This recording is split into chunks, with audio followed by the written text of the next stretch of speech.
Please stand and honor the Holy Gospel.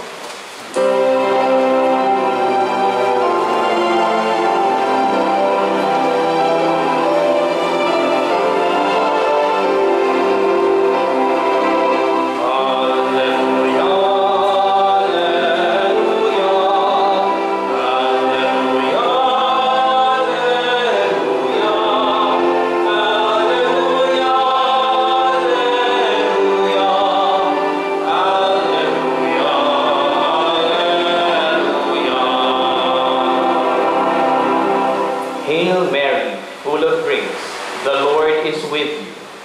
Blessed are you among women.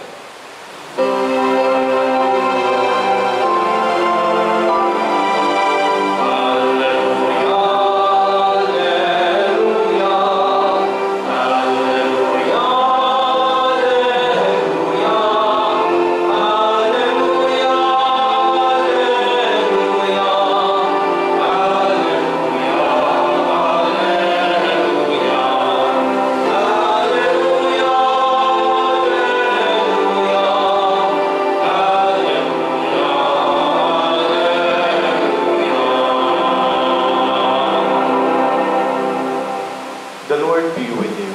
And with your spirit. A reading from the Holy Gospel according to Luke. Glory to you, O Lord. The angel Gabriel was sent from God to a town of Galilee called Nazareth, to a virgin betrothed to a man named Joseph of the house of David. And the virgin's name was Mary. And coming to Mary, the angel said, Hail, favored one, the Lord is with you. But Mary was greatly troubled at what was said and pondered what sort of greeting this might be. Then the angel said to her, Do not be afraid, Mary, for you have found favor with God. Behold, you will conceive in your womb and bear a son, and you shall name him Jesus. He will be great and will be called the Son of the Most High. And the Lord God will give him the throne of David, his father, and he will rule over the house of Jacob forever, and of his kingdom there will be no end. But Mary said to the angel, How can this be, since I have no relations with a man? The angel said to her in reply, The Holy Spirit will come upon you, and the power of the Most High will overshadow you. Therefore, the child to be born will be called Holy, the Son of God.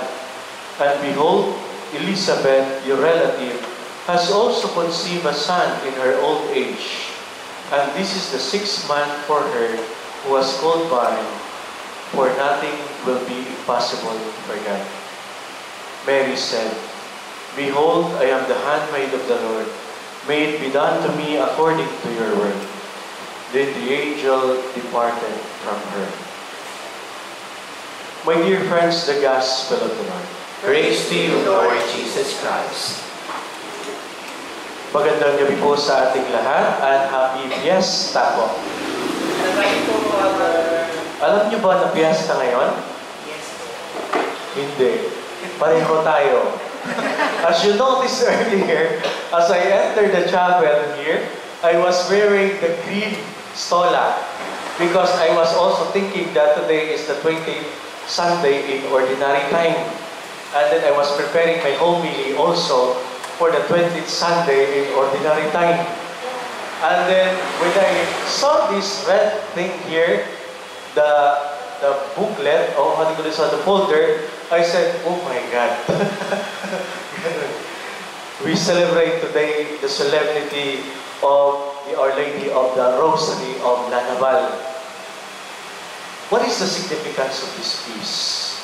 Sa mga taga-QC, lalong-lalo na bilang isang mananampalataya, it's because it says us something na we celebrate this every year and reminding us, especially the power of prayer and also the fidelity of God to His people. Two things only. Bakit ipinagdiriwang natin ito? Dahil sa kapangyarihan ng dasal.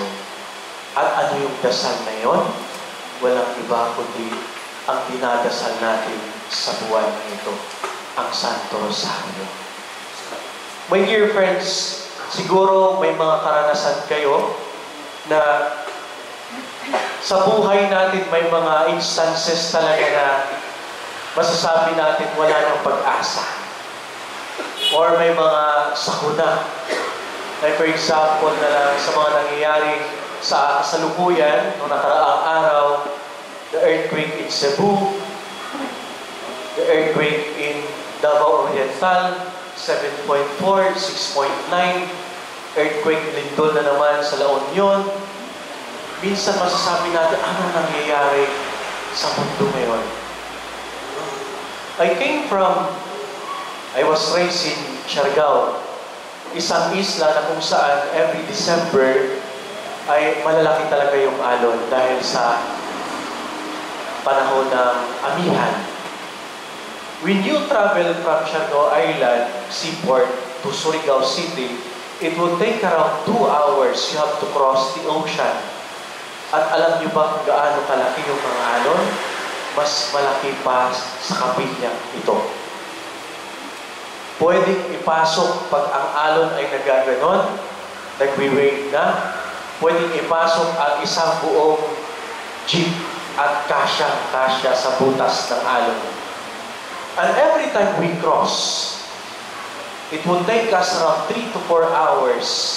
At yung barge na yon ay magtataas at baba dahil sa mga alon. And you know what I saw?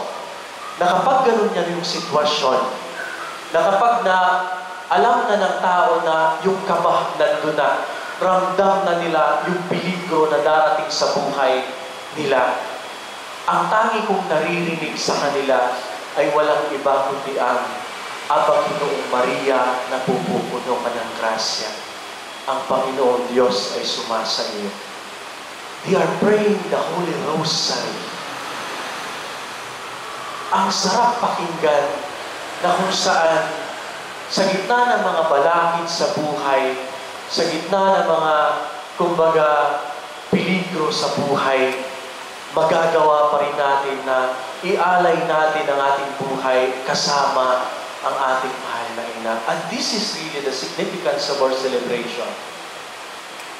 It reminds us the power of prayer, especially the Rosary. Ilang taon na ba tayo nagdiriwang ng EDSA na kung saan ang mga tao noong mga panahong iyon ay nagdarasal ng Santo Rosario.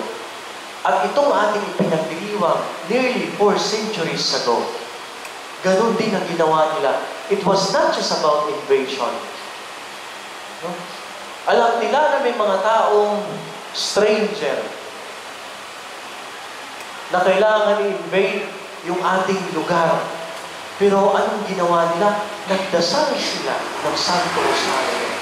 At yun ang naalala ng mga tao na dahil sa tagumpay na iyon, nais nilang ipagdiriwang taon-taon na ang Santo Rosario ay napakahalaga dahil ito kumbaga ay nagdala ng tagumpay sa kanila sa pakikipaglaban sa mga kaaway. Mary was with them. God was with them.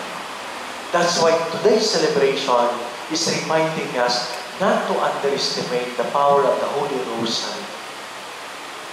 As a Christian, as a Catholic, this should be part of our life. Ang buong Oktobre, tayo po ay nagdarasal ng Santo Rosario araw-araw sa bawat bahay. Ginagawa po ba natin ito? Ito po yung maganda sa karating probinsya natin, even in our province, in Surigao del Norte, na kung saan ito yung kumbaga inaasam-asam na mga kabataan, 6 to 12 years old, even youth, at yung mga matatanda na kapag Oktubre, bibisita ang isang grupo sa bahay ninyo at magdarasal ng Santo Rosario. Bukas, ibang bahay na naman. Ibang bahay na naman. Napakagandang pakinggan. Sa bawat pagdarasal natin ng Santo Rosario, naaalala natin si Maria at tayo ay nagiging katulad niya na kung saan dalawang katangian ang pagiging bukas sa Diyos at ang pagiging mapagkumbaba. Na kung saan ang ating Ebanghelyo, ganun din ang sentro. Siya ay naging bukas sa mensahe ng Diyos na maging ina ng kanyang anak. Maging ina ng Diyos. At tayo rin nawasan. Sa gitna ng mga karanasan natin, mga tinitiis natin sa buhay, naway maging katulad tayo ni Maria. Sa bawat pagdarasal ng Santo Rosario, naway maging katulad tayo ni Maria na maging bukas sa mga mensahe ng Diyos para sa ating buhay. Despite of this painfulness that we are experiencing at the moment, we may be like Mary, who's open to the grace and mercy of God. Ano ba yung mensahe ng Diyos sa atin?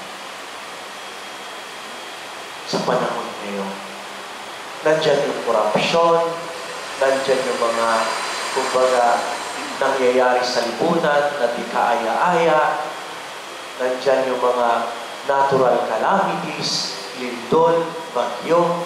Ano ba yung mensahe ng Diyos para sa atin? Isa lang, na magkaroon tayo ng pananalig sa Kanya. Dahil ang buhay na tinanggap natin sa mundo nito, ito man ay buhay ng biyaya, pero pansamantala lang. This is really a reminder for all of us. Be open, just like Mary. Be humble, just like Mary.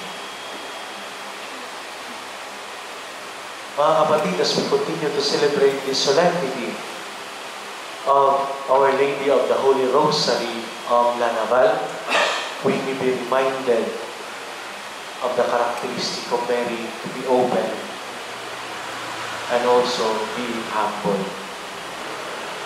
At sa bawat pagsubok na dinadanas natin sa buhay, huwag natin kalimutang tumawag kay Maria na kung saan ang siyang ating ina na hindi nagpapabaya at hindi niya tayo papabayaan sa bawat pagsubok natin sa buhay. Ang ikalawang pagbasa, ganun din ang ginawa niya sa mga apostol ni Jesus. Pagkatapos ni Jesus sumakyat sa kalangitan, hindi pinabayaan ni Maria ang mga alagad ni Jesus. Ayaw pa kaya bilang kanyang mga anak? Tayo pa kaya bilang mga disipulo ni Kristo? Tayo pa kaya bilang mananampalataya ng Diyos? Kapag tayo'y manalangin kasama ang ating mahal na Birhen, tiyak na hindi na tayo papabayaan. Ihahatid niya tayo sa kanyang anak na si Jesus, kasama. Ad Yesu per Maria, to Jesus through Mary. Our Lady of the Holy Rosary of La Naval, pray for us.